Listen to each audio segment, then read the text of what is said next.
설교 제목 같이 한번 크게 읽어볼까요? 시작. 세워드리면 세워주십니다. 아멘. 우리가 하나님을 세워드리면 세워주십니다. 우리가 하나님을 높여드리면 하나님이 높여주십니다. 우리가 하나님을 사랑하면 하나님은 우리를 사랑하십니다. 근데 사실 순서가 바뀌었어요. 하나님이 먼저. 하나님 먼저 사랑하셔서 우리가 사랑할 수 있는 거고, 하나님이 세워주셨으니까 우리가 하나님을 세워드릴 수 있는 거고, 중요한 것은 하나님은 우리와 함께 교제하기를 원하시는 분이시라는 거예요. 사랑하는 성도님들, 하나님이 계신 것을 믿으십니까? 아멘. 그럼 좀 다른 질문 드려볼까요? 그 하나님과 지금 교제하시고 있으십니까? 역시 우리 불꽃교회예요. 다른 교회 가서 물어봤더니 하나님이 계신 것을 믿으십니까? 아멘 그래요. 지금 하나님과 교제하고 계십니까? 아멘. 왜 우리가 자신감이, 목소리가 작아질까요? 우리도 알고 있는 거예요. 하나님이 계신 것을 아는 것과 하나님이 계신 것을 믿으며 하나님과 교제하는 것은 다른 거예요. 하나님을 안다는 객관적인 지식의 사실은 우리의 신앙과 삶에 아무런 영향력도 미치지 못합니다. 하지만 우리가 하나님이 계신 것과 하나님을 믿는 것과 그 하나님과 오늘 영적으로 말씀과 기도와 찬송과 예배를 통해 교제하고 있다면요, 우리의 삶에는 하나님 주시는 응답과 또 기적과 증거들이 풍성하게 임할 것을 우리는 알고 믿기 때문에 그렇게 우리는 하나님과 교제함에 사모함을 가지며 사는 거죠. 오늘은 역대상의 말씀을 나눕니다. 이 역대상 전반부적인 내용은 다 다윗의 이야기예요. 얼핏 보면은 앞에 있었던 사무엘서 또 열왕기서의 내용을 다시 한번 반복시켜 주는 것 같지만 그 강조점이 조금은 다릅니다. 사무엘서와 열왕기서에도 비슷비슷한 이야기들이 기록되어 있지만 그 이야기를 바라보고 해석하는 관점의 차이가 있어요. 그것을 우리는 역사를 바라보는 관점, 사관이라고 합니다. 사관. 앞서 말씀드린 사무엘서와 열왕기서는요, 신명기 사관을 써요. 잘 알고 있으시듯이 모세가 선포했던 그 신명기, 그렇게 신신당부했던 그 신명기에서 비롯된 신학적인 사고와 해석을 가지고 쓴 책이 사무엘서와 열왕기서예요. 근데 역대기서는 이제 포로기에서 돌아와서 아무것도 없는 황폐한 그 예루살렘에 돌아왔던 유다 공동체가 우리가 어떻게 하면 이 땅에서 다시 하나님의 나라와 성전을 세우고 하나님의 공동체로 살아갈 수 있을까? 이 고민을 하면서 만들어진 것이 역대기 사관이에요. 그래서 좀 표를 보여드리지만 신명기 사관, 앞서 있었던 사무엘서와 열왕기서의 해석 방법이었던 신명기 사관은요, 포로기 때 형성이 돼요. 야, 우리가 왜 망했냐? 왜 하나님이 우리를 버리셨을까? 왜 하나님이 하나님의 이름을 둔 성전이 있는 그 예루살렘을 그렇게 참혹하게 무너뜨리셨을까? 생각해 보니까 우리에게 잘못이 있는 거예요. 하나님 앞에 진실하게 살지 않고 하나님의 백성처럼 살지 않고 하나님의 뜻대로 살지 않아서 우리가 이렇게 된 거야. 그러다 보니까 이 사무엘서와 열왕기서는요, 제 예언자적인 관점이 강해요. 정신 똑바로 차리고 신앙생활해라 니네. 포로 잡혀와서도 우리가 하나님을 다시 믿지 아니하고 하나님께 돌아가지 않으면 우리에게 소망이 없어. 근데 역대기서는요, 이제 돌아왔잖아요. 돌아와서 두려움과 상처 가운데 있는 그 유다 백성들을 하나 되게 해야 되다 보니 위로하고 하나님의 약속과 능력을 선포하고 확신시켜주는 제사장적인 관점이 더 강조되어 있는 책이에요. 역대상을 읽어보면 왜 하나님께서 다윗을 선택하셨는지에 대한 이해가 갑니다. 신명기적인 관점에서 다윗이 하나님께 왕으로 선택받은 것은 철저하게 하나님의 주권적인 선택이에요. 왜 그 많은 아들 중에 장남도 아닌 다윗을 선택하셨을까? 다윗이 뭐가 그렇게 이뻐서 하나님께서는 기름 부어주시고 사울에게서도 지켜주시고 끝내 이렇게 왕이 되게 하셨을까? 그건 하나님의 주권이에요. 이유가 없어요. 다윗이 잘해서가 아니에요. 하나님께서 그렇게 하셨다는 거예요. 근데 역대기서의 관점은 다릅니다. 다윗이 이래서 하나님이 이뻐하신 거야. 하나님이 이런 사람이었기 때문에 하나님이 다윗에게 약속을 주시고 붙들어 주시고 복되게 하신 거야. 다윗에 대해서, 다윗의 믿음에 대해서 자세하게 설명을 하고 있어요. 그러다 보니까 사무엘서와 열왕기서는요, 사건의 객관적인 기록이 나와 있습니다. 이런 일이 있었어, 이런 일이 있었고. 그런데 역대기서는요, 객관적인 사건의 기록이 아니라 그 사건에 대한 해석들이 주로 나옵니다. 이런 일이 있었어, 이런 일이 뭐가 어떤 의미가 있을까? 이런 의미가 있는 거야. 이런 식으로 사건에 대해 해석과 설명이 붙어요. 그래서 역대기서의 히브리어의 이름의 뜻은 그 사건들이란 뜻입니다. 역대기서의 이름 뜻, 히브리 이름의 뜻이요, 그 사건들. 그러니까 그 일들에 대해서 하나님이 어떻게 생각하셨고 우리가 어떻게 받아들이고 어떻게 살아가야 되는가에 대한 강조가 역대기서에 있다는 거예요. 그래서 오늘은 역대기서니까 역대기서 관점에서 볼게요. 왜 하나님께서 다윗을 이뻐하셨을까? 왜 성경은 이 역대기상 전체에 걸쳐 다윗에 대해서 이렇게 기록하고 있을까? 그것은 하나님이 다윗을 부르시고 다윗이 하나님 앞에 순종하여 선택받음으로 하나님께 세움을 받은 사람이기 때문에 그렇다는 거예요. 왜 다윗은 하나님 앞에 세움받은 사람이 되었을까? 첫 번째는 그가 하나님을 기억했기 때문이에요. 하나님을 세워드리기 위해서 우리는 하나님을 기억하는 신앙을 가지고 살아가야 돼요. 하나님은 어떤 상황에서도 어떤 환경에서도 하나님을 기억하는 사람을 주목하시고 붙들어 주시다가 때가 되면 세우시는 거예요. 역대기사는 철저하게 이 다윗의 존재를 부각시키고 있습니다. 70년 넘게 타국 땅에서 고생이란 고생이 있는 대로 하고 우리 이제 옛 땅으로 돌아간다고 소망에 불타서 떠나서 왔는데 예루살렘에 아무것도 없어요. 아무것도 없어요. 성벽도 없어요. 성전도 없어요. 그러니까 여기가 예루살렘이라 그러니까 아 그런가 보다 하는 거지 예루살렘이라는 것을 표시해 줄 수 있는 게 아무것도 없는 거예요. 바벨론에게 3차에 걸쳐 끌려갔던 유대 공동체는 3차에 걸쳐 다시 그 땅으로 돌아와요. 그 3차에 걸친 이 포로의 귀환에는요 각자의 목적이 있습니다. 1차는 성전을 건축하기 위해서 온 거예요. 근데 이 성전 건축이 중단됩니다. 그래서 다시 성전을 건축을 완성하고 이 땅에 있는 유다 백성들이 하나님의 백성으로 다시 세워질 수 있도록 회복시키기 위해 2차 포로 귀환이 있어요. 그리고 3차는 우리가 잘 알고 있듯이 느헤미야를 통해서 성벽을 재건하는 과정을 통해 이 예루살렘을 세워가는 과정이에요. 그러니까 포로로 돌아오는 게 단순하게 포로 갔다 포로 돌아오는 게 아니라 하나님이 다시 회복시키시고 세워가시는 과정이에요. 그런데 아무것도 없잖아요. 아무것도 없잖아요. 조금만 더 가면 예루살렘이야. 다 왔어 이러고 왔는데 아무것도 없어요. 그럼 도대체 그 땅에서 무엇을 소망하고 무엇을 붙들고 살아야 되겠어요? 그들은 고민합니다. 어떻게 하면 하나님이 우리를 다시 일으켜 세우실까?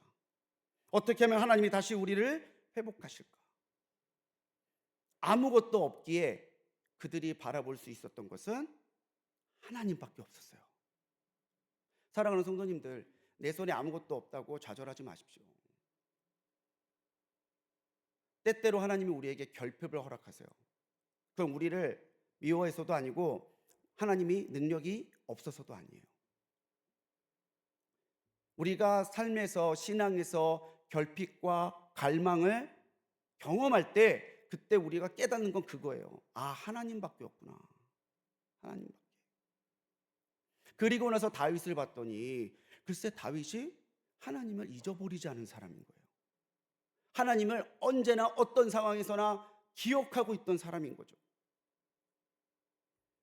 17장은 다윗이 하나님 앞에 선택받아 세움받은 이유에 대해 해답 같은 장이에요. 이 17장이 역대기 전체의 가장 중심적이고 핵심적인 내용과 신앙적인 강조점을 가지고 있는 장입니다. 이 17장 1절 우리 같이 읽지 않았지만 1절을 보면은 이렇게 나와 있어요. 같이 읽읍시다. 시작. 다윗이 그의 궁전에 거주할 때에 다윗이 선지자 나단에게 이르되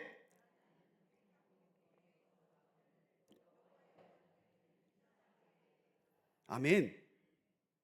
그의 궁전에 거주할 때에. 그야말로 파란만장했던 다윗은 그 모든 역경을 이기고 사울의 위협과 주변 민족들의 위협을 끝내 이기고 왕이 됐어요. 근데 그렇게 형통함을 주셔서 왕이 되게 하셨을 때 다윗은 그 왕이 된 신분에서도 하나님을 기억해요. 나는 이제 왕이 돼서 정말 호화스럽게 백향목으로 지은 이 궁에서 지내는데 우리 하나님의 법궤는 아직도 예전에 있었던 그 성막 안에, 천막 안에 있는 게 너무 죄송한 거예요. 너무 안타까운 거예요. 아니야, 이럴 게 아니야.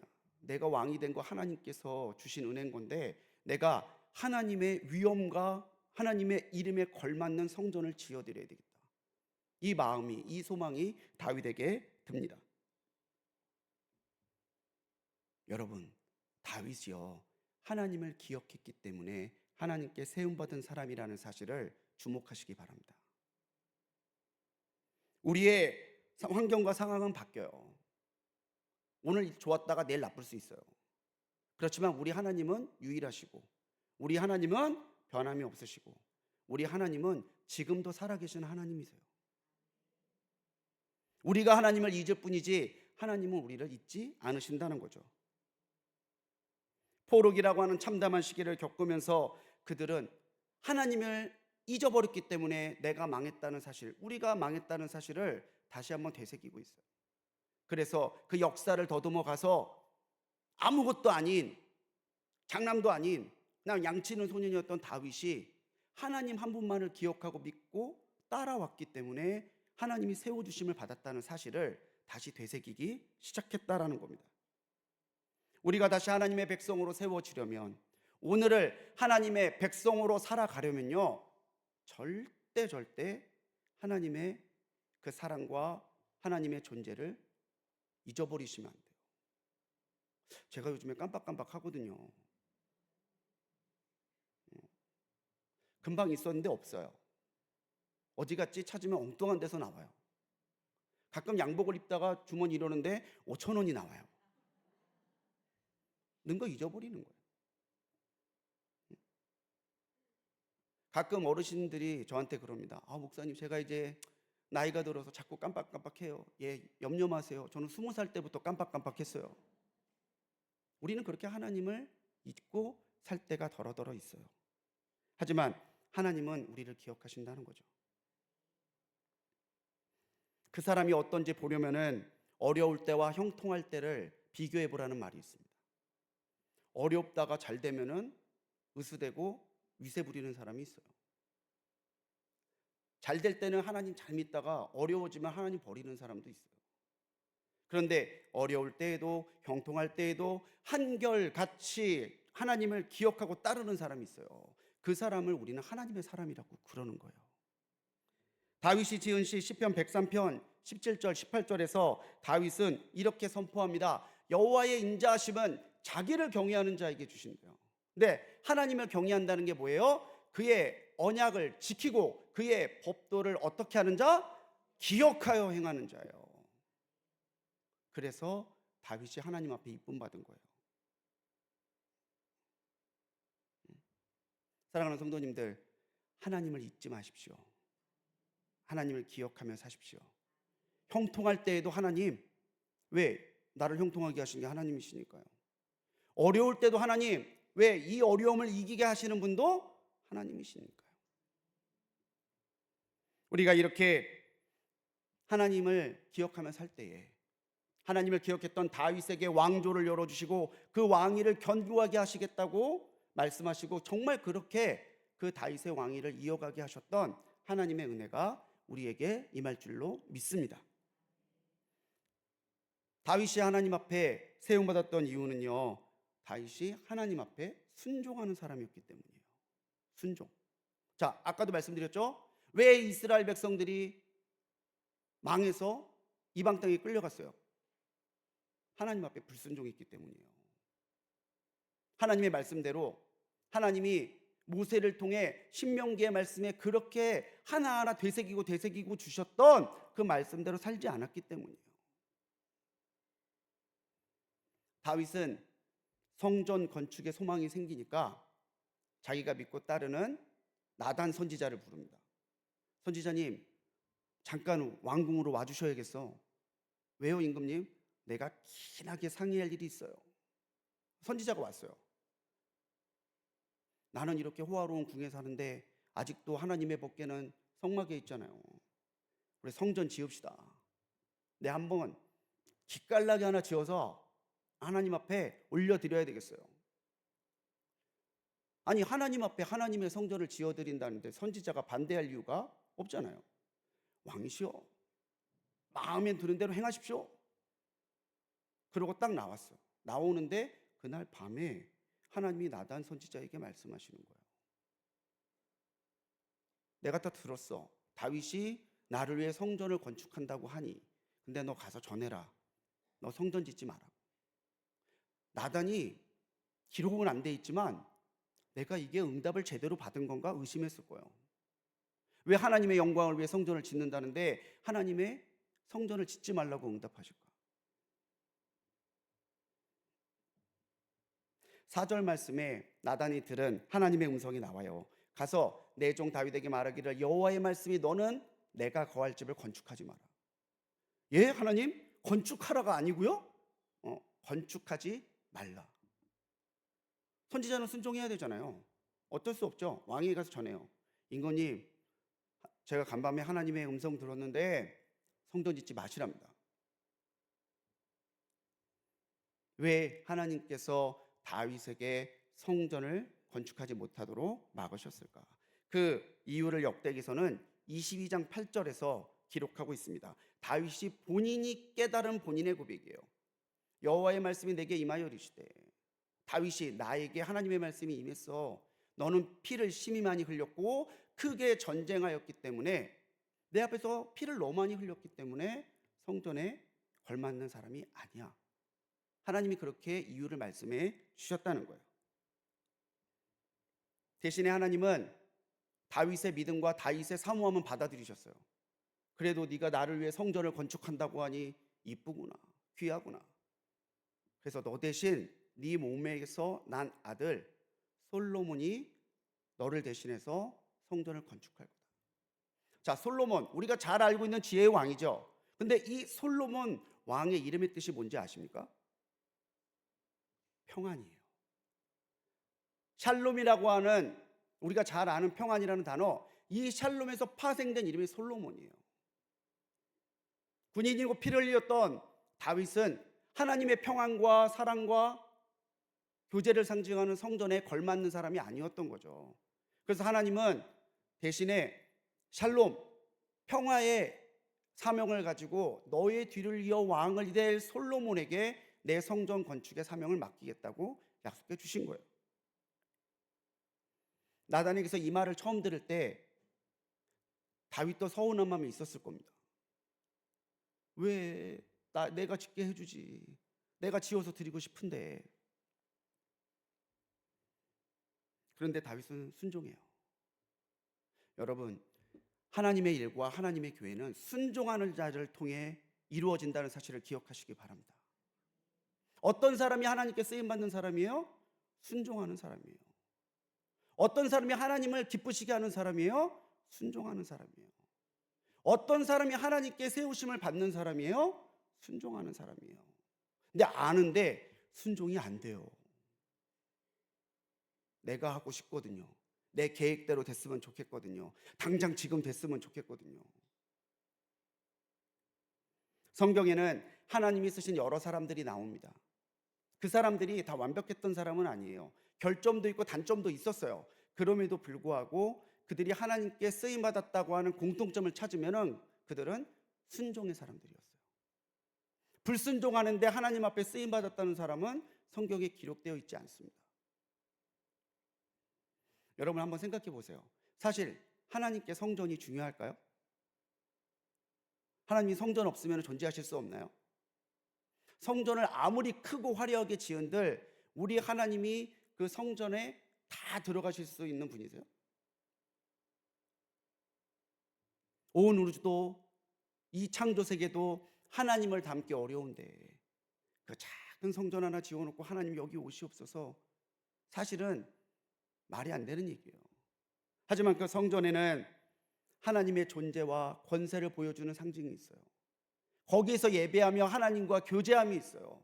그리고 거기에서 새 힘을 얻어서 성전 밖에서 살아갈 수 있는 은혜와 능력을 공급받아요. 그래서 성전은요, 하나님을 위해서가 아니라 우리를 위해 주시는 은혜예요. 하나님이 여기에 왜 불꽃교회를 세우셨을까요? 물론 하나님이 뜻하신 바가 있어서 우리를 택하여 부르시고 교회를 삼으시고 불꽃교회를 세워주셨지만, 여러분, 내가 교회를 나가준다고 생각하지 마세요. 내가 일해준다고 생각하지 마세요.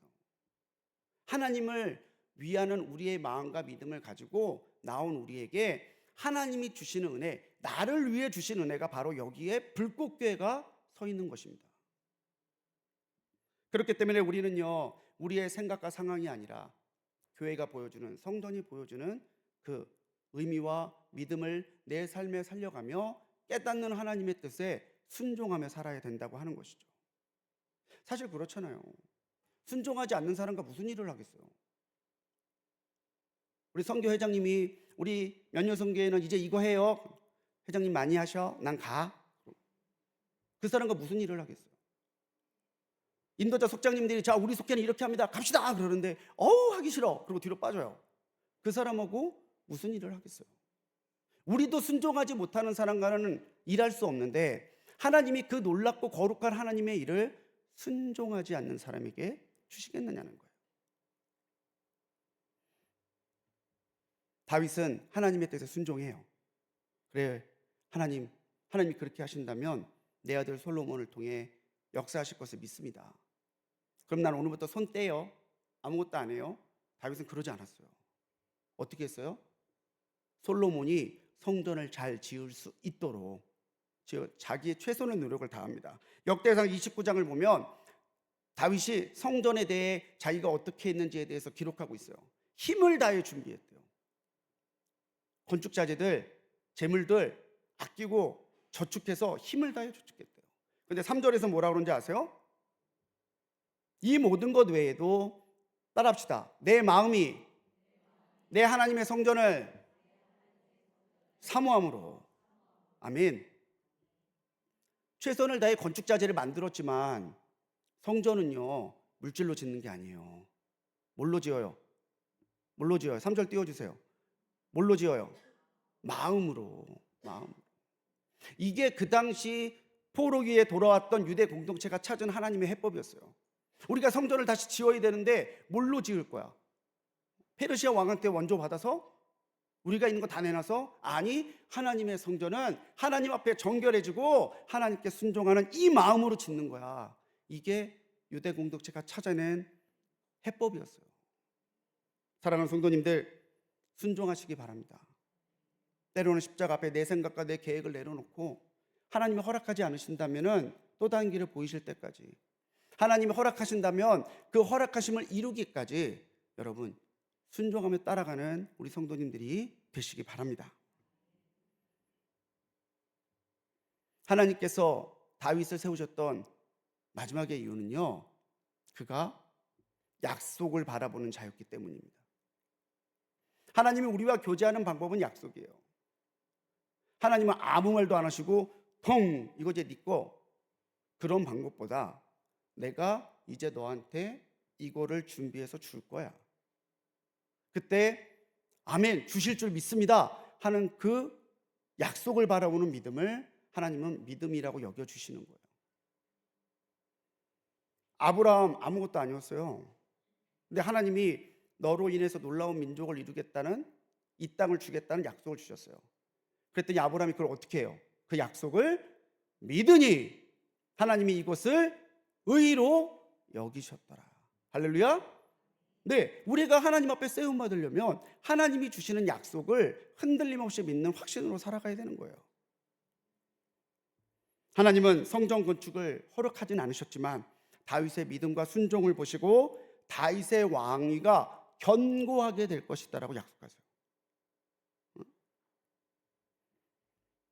성경을 단순하게 요약하자면 약속과 성취예요. 하나님이 약속하시고 믿는 자에게 이루어 주시는 것, 이 과정이 기록되어 있는 게 성경이에요. 그래서 우리 성경은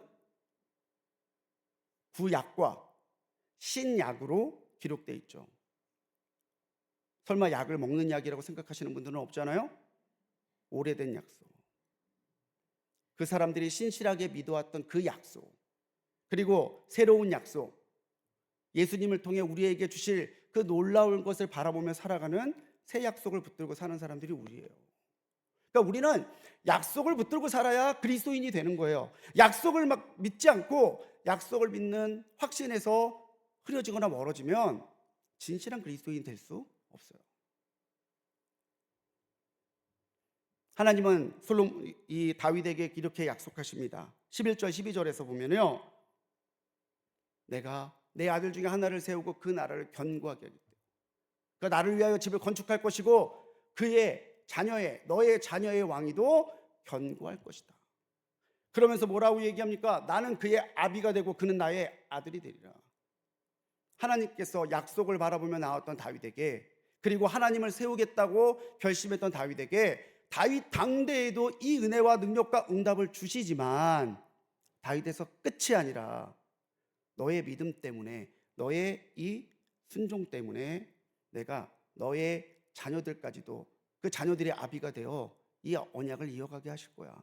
하나님이 그렇게 약속하셨다는 거예요. 얼마나 기뻤겠어요? 얼마나 감사했겠어요? 오늘 가셔서 17장 읽어보십시오. 16절부터는 다윗이 하나님을 찬송하는 내용이에요. 하나님, 제가 도대체 뭐라고, 저 같은 게 뭐라고 하나님이 이렇게까지 베풀어 주시고 저한테 주신 은혜도 감사한데 제 후손들에게도 이런 은혜를 주십니까? 그래서 북왕국 이스라엘을 보면요, 왕조가 계속 바뀌어요. 마음에 안 드네? 쿠데타 이렇게 해서 끌어내리고 다른 사람이 왕이 되고, 너는 잘났냐? 걔도 끌어내리고 또 왕이 돼요. 그런데 유다의 계보를 보면 두 번의 왕위 찬탈을 빼고는 계속해서 다윗의 후손들이 왕위를 이어가는 것을 볼 수 있습니다. 그리고 여기에서 누가 태어나시죠? 다윗의 가게에서 누가 태어나시죠? 예수님. 예수님을 통해서 견고하게 세워가시겠다는 하나님의 약속이 분명하게 드러나는 거예요. 다윗은 고난 가운데서도 자기를 기억하셔서 기름 부어주신 하나님의 약속을 기억했어요. 하나님이 내게 기름 부어주셨어, 하나님이 이루어 주실 거야. 그래서 그 고난을 이길 수 있었던 거예요.